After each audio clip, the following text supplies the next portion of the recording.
Assalamu alaikum students, it's chemistry second year chapter number 1 and topic number 7. Today we will discuss about electrical conductance of the element. One of the most familiar properties of metals is their ability to conduct electricity. This property is mainly due to the presence of relatively loose electrons in the outermost shell of the element and ease of their movement in the solid lattice. Majority जो metals होते हैं हमारे वो बहुत अच्छे electrical conductor होते हैं as well as thermal conductor भी होते हैं। इसकी रीज़न क्या होती है कि मेटल्स के जो वैलेंस इलेक्ट्रॉन्स होते हैं वो लूजली बाउंड होते हैं और इजीली जो है वो इंटर न्यूक्लियर अट्रैक्शंस जो है उनको ओवरकम करके अपने लेटिस में मूव कर सकते हैं। और सेकेंडली उनके पास एक सॉलिड लेटिस होता है जिसमें गैप्स होते हैं और उन गैप्स में वो जंपिंग के थ्रू फर्दर आगे से आगे प्रोसीड करते चले जाते हैं। The electric conductance of metals in group first A and second A generally increase from top to bottom. Electrical conductance जो है वो एल्कली मेटल्स में जो कि सब ग्रुप फर्स्ट ए से बिलोंग करती हैं और एल्कलाइन अर्थ मेटल्स में जो कि सब ग्रुप सेकंड ए से बिलोंग करती हैं top to bottom electrical conductance जो है वो इंक्रीज़ होती है। Why? Because of there is ease of moving electron down the group. जब हम मूव करते हैं तो साइजेस जो हैं वो इंक्रीज़ होते चले जाते हैं और लार्जर एटम्स में से इलेक्ट्रॉन का बाहर निकलना, वैलेंस इलेक्ट्रॉन का इंटर न्यूक्लियर अट्रैक्शंस को ओवरकम करके बाहर निकलना बहुत आसान होता है, जिस वजह से जो है वो इलेक्ट्रिकल कंडक्टेंस बेटर होती है। However, the trend is not free from the individual variation in different atoms. Metals of group first B, which are known as coinage metals, have extraordinary high values of electrical conductance. हमारे पास first B की जो metals हैं जिनको हम coinage metals भी कहते हैं, copper, silver और गोल्ड, उनकी इलेक्ट्रिकल कंडक्टेंस बहुत ज़्यादा होती है, एक्स्ट्राऑर्डिनरी होती है। उसके बाद नॉन मेटल्स की तरफ आ जाते हैं। Non metals on the other hand specially of group 6 A and 7th A show such low electrical conductance that they can be considered as non-conductors. We can obviously say non-metals as a non-conductors because their electrical conductancy is very poor, almost negligible. In the series of transition metals, the values of electrical conductance vary so abruptly that no general trend can be assigned to them. Transition metals में individual variations हैं, means के हर element का electrical conductance की तरफ अपना एक behaviour है और इन सारे डिफरेंट बिहेवियर्स की वजह से हम कोई जनरल ट्रेंड जो है ट्रांजिशन मेटल्स को असाइन नहीं कर सकते। If we take example of carbon, there is anomalous behavior. Carbon in the form of diamond is non-conductor. Diamond की फॉर्म में कार्बन नॉन कंडक्टर है क्योंकि यहाँ पे हमारे पास sp3 हाइब्रिडाइजेशन है और कार्बन जो है वो टेट्राहेड्रली बाउंड है। कार्बन के तमाम जो इलेक्ट्रॉन्स हैं वो बाउंड हैं।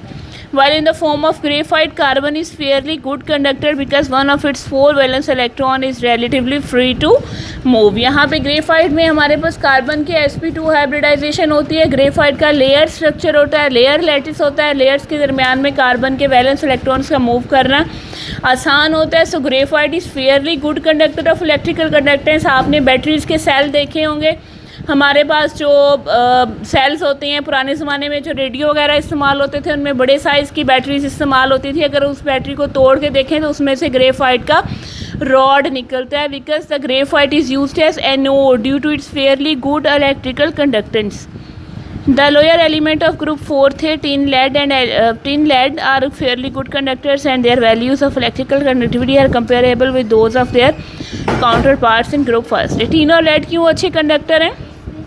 हमने बात की थी कि जब हम डाउन द ग्रुप मूव करते हैं तो मेटेलिक करैक्टर जो है वो इंक्रीज़ होता चला जाता है और कुछ एलिमेंट्स ऐसे, कुछ ग्रुप्स ऐसे हैं जिनमें अपर एलिमेंट्स जो हैं वो प्योरली नॉन मेटल्स हैं और लोअर एलिमेंट्स जो हैं वो कंपैरेटिवली मेटलॉइड्स हैं। मेटलॉइड्स होने की वजह से उनके इलेक्ट्रिकल कनेक्टिविटीज़ जो हैं वो बेटर हैं। They are usually used as semi conductors.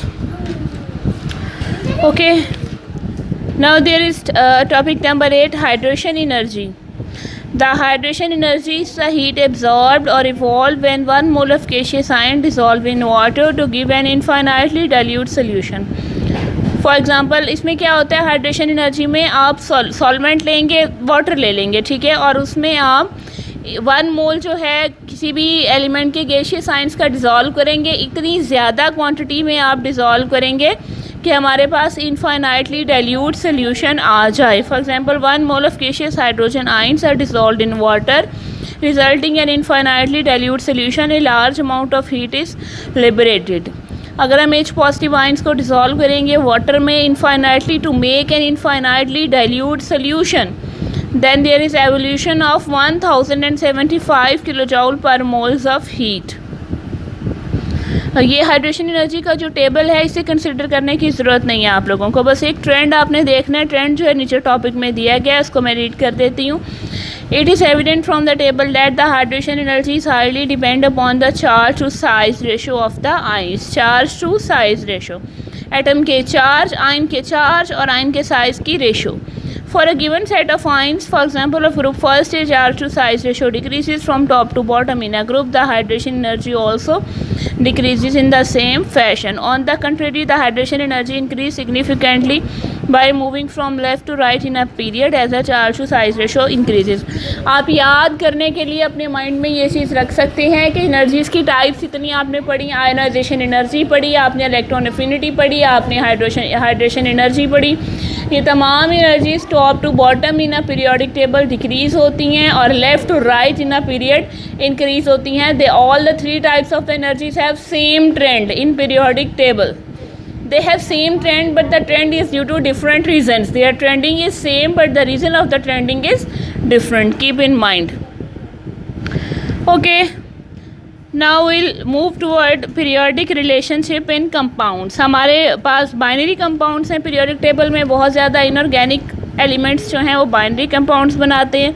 हम बाइनरी कंपाउंड्स की कुछ टाइप्स को डिस्कस करेंगे. इनमें हेलाइड्स हैं, हाइड्राइड्स हैं, ऑक्साइड्स हैं हमारे पास. Firstly, we will discuss halides. Halides are the binary compounds which halogen form with other elements. Halides are definitely binary compound of halogen group 7th elements. The physical properties of halides are largely determined by the nature of bonding present in them. Halides हमारे पास आयनिक भी हो सकते हैं, covalent भी हो सकते हैं और इंटरमीडिएट भी हो सकते हैं. On this basis, halides can be classified into two general classes, ionic and covalent. In between the two, there is another class of halides in which the halogen atom acts as a bridge between the two atoms of the other element. Such halides are termed as polymeric halides. Polymeric halides are actually intermediate in property between covalent and ionic. Strongly electropositive elements having greater electronegativity difference with halogen atoms form ionic halides.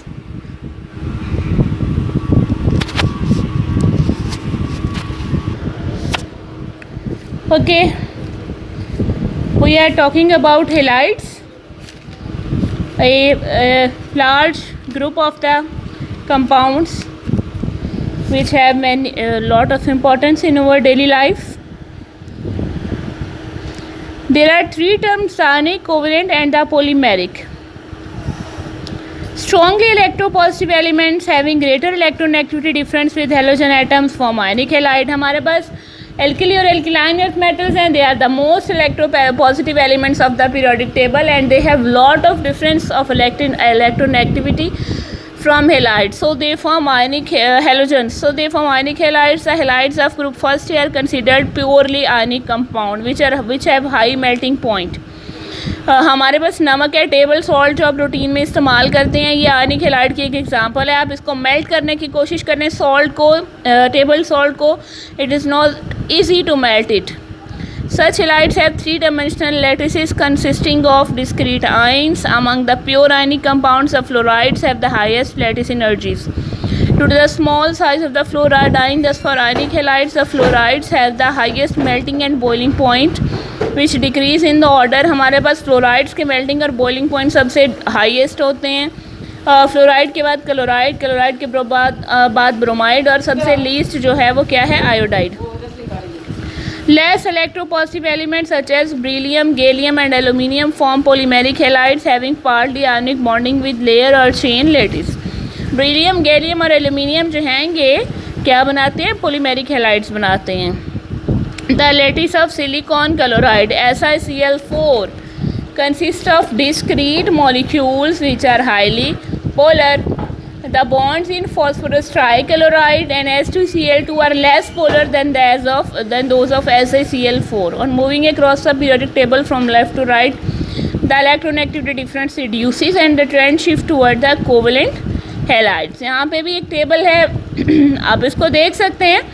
Sodium chloride is ionic, magnesium chloride is partly ionic, aluminium chloride is also partly ionic, silicon chloride is partly covalent, phosphorus chloride is partly covalent, and sulfur chloride is also partly covalent.